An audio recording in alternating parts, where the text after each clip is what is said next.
The sun hadn't even fully broken the horizon when I stepped outside with my coffee, expecting peace, birdsong, and the gentle ripple of a lake. What I got instead was steam. Thick, curling clouds of it. And laughter. Loud, obnoxious, grating laughter. It echoed off the water like a foghorn made of shrill entitlement. I froze halfway down my porch steps. My dock, my private, well-maintained, permit-approved dock, was no longer just a place for fishing or tying up a kayak. No, it had become the new home of a massive, bubbling hot tub, perched precariously on the old wooden planks, like a hippo on a diving board. Inside the tub sat two very large women, both probably around 40 years old, clearly sisters. Twins, actually. Their resemblance was uncanny. Same pudgy arms slung over the tub sides. Same round cheeks flushed with smugness. Same high-pitched laugh that pierced the dawn like a siren. One wore a shiny blue swimming dress. The other a loud purple swimsuit that clung to her like cellophane on a balloon. They didn't notice me at first. Carol, the one in blue, had a plastic champagne flute in one hand and a Bluetooth speaker floating beside her. Harper, the one in purple, was leaning back with her eyes closed, soaking in the early morning calm that she didn't earn. The dock groaned under their combined weight, every bubble in the tub sounding like a ticking time bomb. I cleared my throat loudly. Nothing. I stepped closer. "Excuse me." Carol cracked one eye open and gave me a slow, lazy once-over, like I was the one trespassing. Harper didn't even bother turning her head. "Morning," Carol said with a grin too wide to be friendly. "Hope we're not disturbing you." I blinked. "You put a hot tub on my dock." "Oh, this."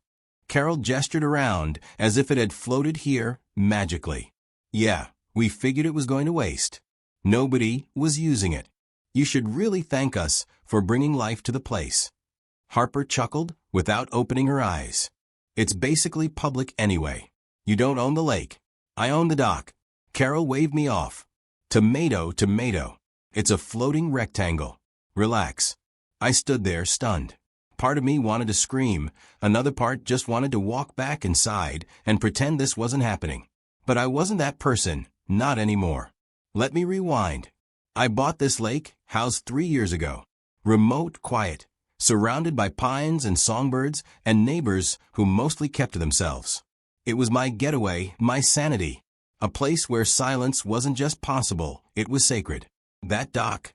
I rebuilt it myself after the last storm, plank by plank. It was my morning ritual, my sunset spot, my fishing zone. It wasn't a party deck. Then, last week, the peace ended. A white SUV barreled down the gravel road like it owned the place. It skidded into the driveway of the rental house 2 doors down.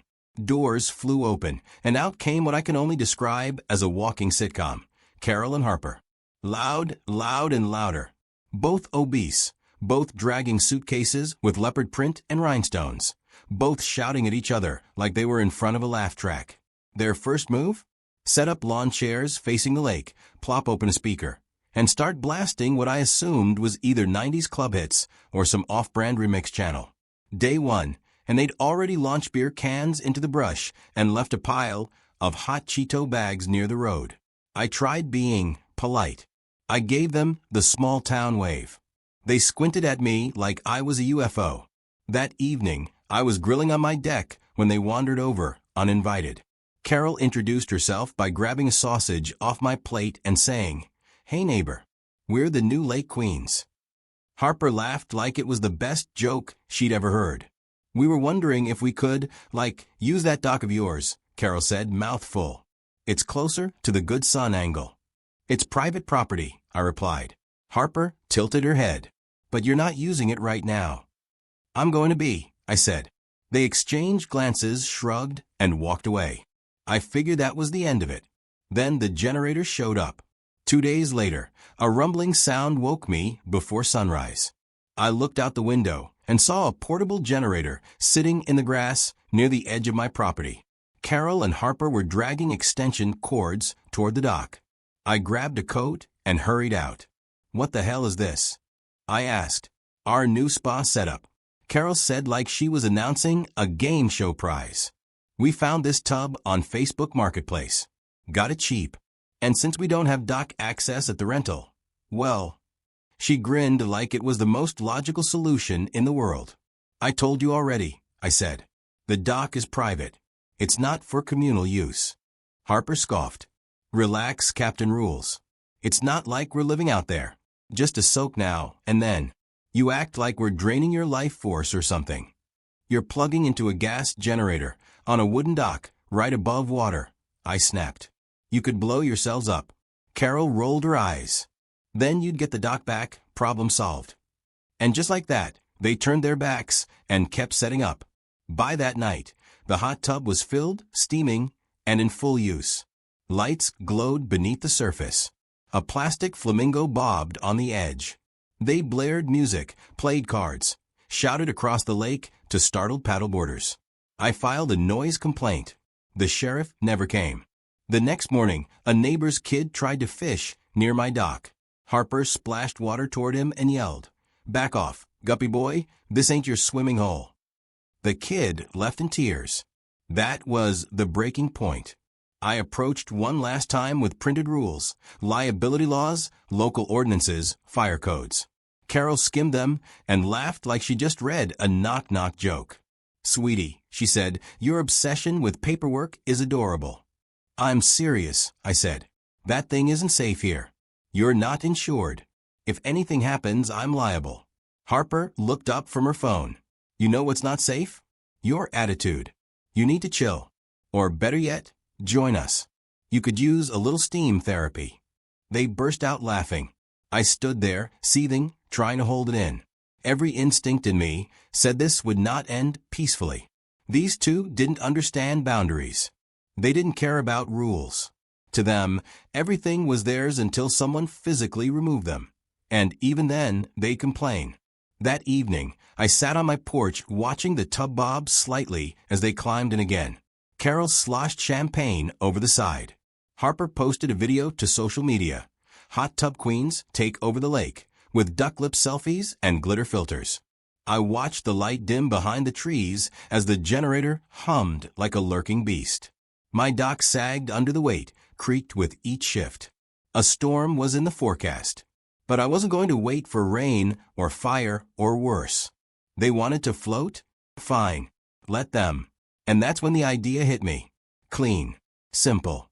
No confrontation. No yelling. No lawsuits. Just physics. Let nature take its course with a little help. And as I watched them soak in stolen comfort, completely oblivious, I smiled for the first time in days. They wouldn't see it coming. The next morning, I tried to take the high road. Maybe there was still a sliver of diplomacy left. I printed out the dock safety regulations, highlighted the weight limits, copied the fire hazard warnings for using electrical equipment near water, and even attached a note with a smiley face. I slid the papers into a waterproof folder and walked down toward the dock like some exhausted park ranger. Carol and Harper were already soaking in the tub, their shoulders bobbing like small islands in a foamy sea of bath oils and bubbles. Carol had a pair of oversized sunglasses on and was sipping from a pineapple-shaped cup. Harper was filming another video for what I now knew was her Instagram account. "Hey there, neighbor." Carol chirped without looking at me. I held up the folder. "I brought something I think you need to read." "Oh, is it an apology letter?" she asked, grinning. Harper snorted. "He's probably suing us for relaxing too hard." "It's about safety," I said calmly. "That dock wasn't built to hold something that heavy, especially with two people in it. If the planks give out, you could end up in the lake, or worse." Carol took the folder with exaggerated care and started flipping through it dramatically. "Oh, this looks serious," she said, mouthing the words slowly like she was pretending to read a foreign language. "Look, Harper. Bolded text. He means business." Harper smacked her lips. "Ugh. We're not dumb, okay? We know what we're doing. And we're not hurting anyone."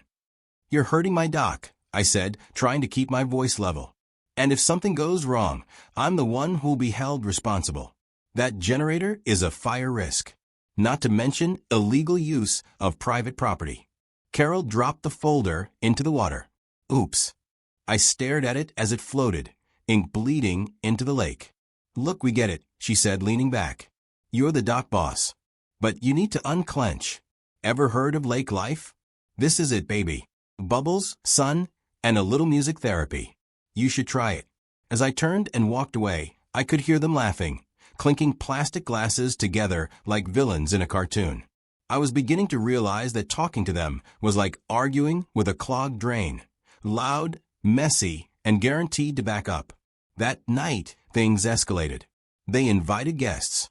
At least 4 other people showed up in swimsuits, including one man who attempted to climb onto the dock using my kayak as a ladder. I watched from the shadows of my living room, arms crossed, seething. The dock shifted and sagged under the added weight, and I could hear the joints creak like groaning bones. They brought soap.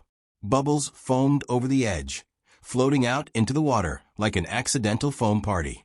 At some point, someone started a mini karaoke session using a waterproof speaker. By the time they finally stumbled back to the rental, the tub was still running, lights glowing beneath the surface like some nuclear reactor on the verge of meltdown. The next morning, I saw the aftermath. Empty wine bottles on the dock, wet towels strewn everywhere. My kayak half submerged, tied with a bungee cord to one of the tub's support rails. I had to face facts. Peace was no longer an option. I spent the afternoon gathering information. I scoured the tub's model number from a blurry photo I'd taken and found the manual online. It needed a flat, solid foundation, not a wooden surface prone to sway. The recommended weight limit per square foot? Half of what that dock could hold. I checked the power ratings. The hot tub's heating unit drew more amps than that tiny gas generator should legally or safely provide. One misfire, one overloaded wire, and the whole setup could spark into flames. I contacted the homeowners association, but they informed me that since the women were renting from a private property owner outside the HOA boundaries, there wasn't much they could do. I filed another complaint with the county inspector's office, this time including photos and safety concerns, but they said someone would follow up in a few weeks. Weeks. I didn't have weeks. I had maybe days before they set the entire dock ablaze with their boiling swamp cauldron. That's when the idea started to form, not a petty revenge, not violence, but a lesson. One rooted in poetic justice. Something that didn't require breaking laws or starting fights. Just repositioning a few variables. Letting gravity and water do what they do best. I waited until Tuesday. I'd learned by now that Tuesday mornings were their grocery run. They left around 10 a.m. in their white SUV, music thumping through open windows. The moment their car turned the bend, I sprang into action. I unplugged the generator, carefully. Then I coiled the cables and left them nearby. I removed 2 of the tub's anchor straps, the ones keeping it firmly tethered to the dock's edge. I left the 3rd strap just loose enough to allow sway, not breakage. The current wasn't strong, but with the right positioning, I knew the lake would nudge the tub ever so slightly outward. Then I checked the planks beneath it. The wood creaked ominously, but it would hold, just barely. I took out a permanent marker and scrawled a neat note on a waterproof sign. Dock undergoing maintenance. Use at your own risk. I planted it into the soil right at the dock start. A courtesy, a warning, and the setup for the punchline. By noon, they were back. Ugh, did someone move our stuff? Harper called, arms full of takeout bags. The jets feel different. Carol shrugged, already stepping into the tub. Whatever. I need this soak. Shopping was a nightmare. No one in town has plus-size wetsuits. Harper dropped into the tub with a heavy splash. The water sloshed over the edge, soaking one of my lawn chairs they had borrowed. They didn't notice the loose anchor rope. They didn't notice the sign. They didn't even notice the way the tub swayed more than usual. I sat on my porch, silent, watching through the slats of my railing.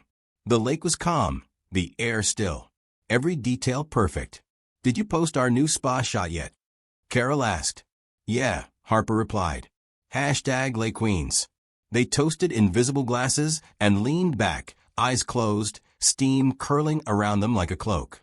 Then, as if nudged by an unseen hand, the hot tub shifted. Just an inch. Then another. Harper blinked and sat up. Hey, are we moving? Carol frowned. I don't think so. Another inch. The current, lazy but insistent, tugged the tub. The third rope, the only one left, strained against its knot. Harper looked toward the dock. I swear we were closer to the chairs a second ago. Carol waved a hand. You're being paranoid. Relax. But I could see it happening. The moment. The inevitable break. The rope slipped loose. The current took hold. The hot tub, with both women inside, began to drift, slowly, gracefully, away from the dock. They didn't notice it for another 30 seconds. Then Harper screamed. Carol. We're floating. What the hell is happening? Carol shot upright. Oh my God. We're not attached anymore. Where's the rope? Where's the rope? They scrambled, water sloshing, plastic cups flying. Harper grabbed for the edge of the dock, but missed. The tub bobbed out another few feet. Carol tried to paddle with a kickboard, but it only spun them in a circle. Turn it off. Turn off the jets. I can't. It's not plugged in anymore. Their panicked voices echoed across the lake. From a nearby dock, a kayaker raised their phone and started filming. I didn't smile. Not yet. But inside, a quiet satisfaction bloomed. Not because they were scared. Not because they were humiliated.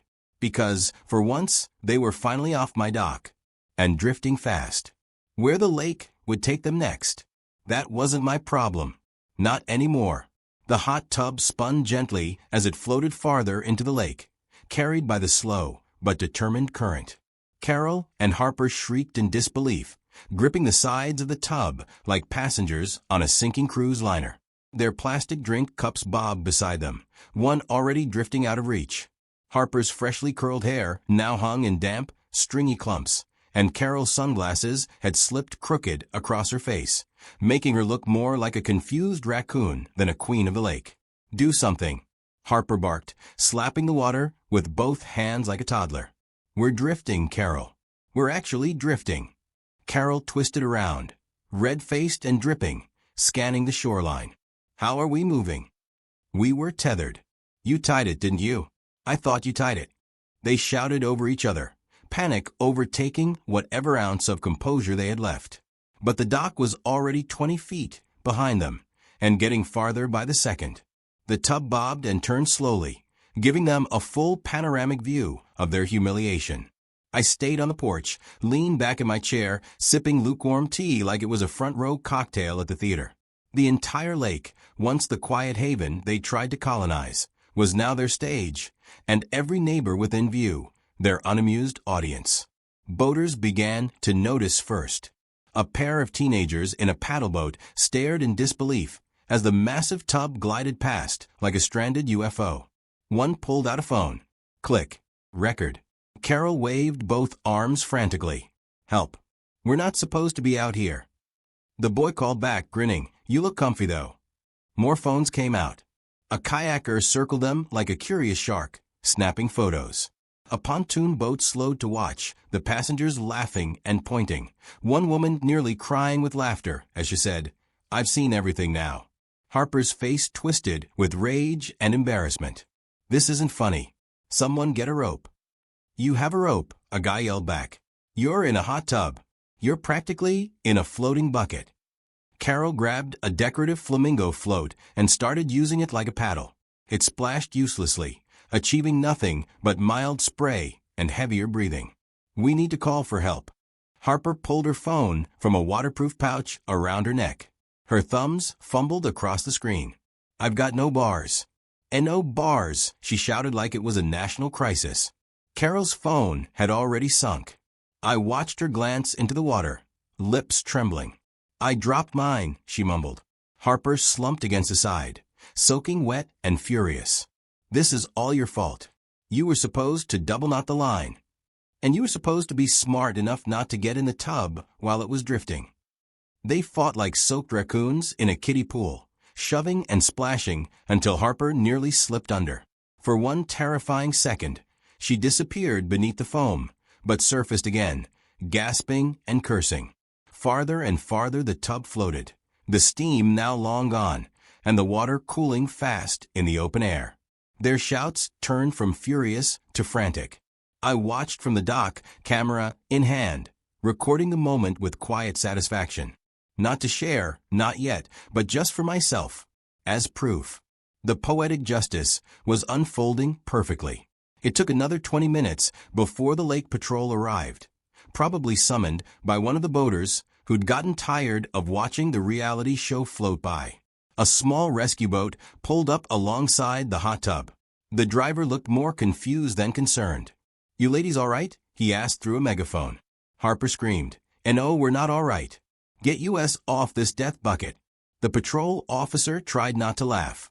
He tossed them a rope, tied it to the side rail of the hot tub, and slowly began towing them back to shore. Their return was anything but quiet. The entire bay watched, some people clapping mockingly, others shaking their heads. The spectacle wasn't just humiliating, it was legendary. I met them back at the edge of my property. The hot tub was now half drained and sagging at one corner. Carol climbed out first, stumbling across the muddy grass, her blue swimming dress clinging to every curve. Harper followed, limping slightly, purple swimsuit covered in goosebumps. Both were drenched, red-faced, and silent with fury. They stomped up to me, leaving wet footprints on my dock. "You think this is funny?" Carol hissed, water dripping from her chin. I didn't flinch. "Actually? Yeah, a little bit." Harper pointed a shaking finger at me. "You unplugged it. You set us adrift." I tilted my head. "I warned you the dock wasn't stable. I posted a sign." Carol's eyes narrowed. "You'll pay for this." I nodded slowly. "You're right. I will." With silence, and sunshine, and the glorious absence of screaming banshees in my backyard. They looked around. A few neighbors had gathered by now, watching from porches and docks. Some were grinning, others openly laughing. One even recorded their march of shame, narrating in a mock documentary voice. And here we see the rare Lake Karens returning to land. Carol and Harper stood frozen in place, outnumbered, outclassed, and undeniably out of control. They turned sharply and stormed back to the rental, the dock groaning under their weight one last time. By the next morning, the hot tub was gone, towed off by the same delivery truck that had brought it. The generator disappeared, too. I noticed the rental owner's car parked out front, probably responding to several neighbor complaints, and one very viral video. Yes, it had gone viral. One of the kayakers had posted the footage online. Within hours, it hit the front page of a local Facebook group, then made its way to Reddit. The title? "Entitled Sisters Think They Own the Lake. Hot Tub Karma Hits Hard." Thousands of likes. Hundreds of comments. Memes were made. GIFs created. The internet did what it does best. Carol and Harper didn't show their faces outside for 2 days.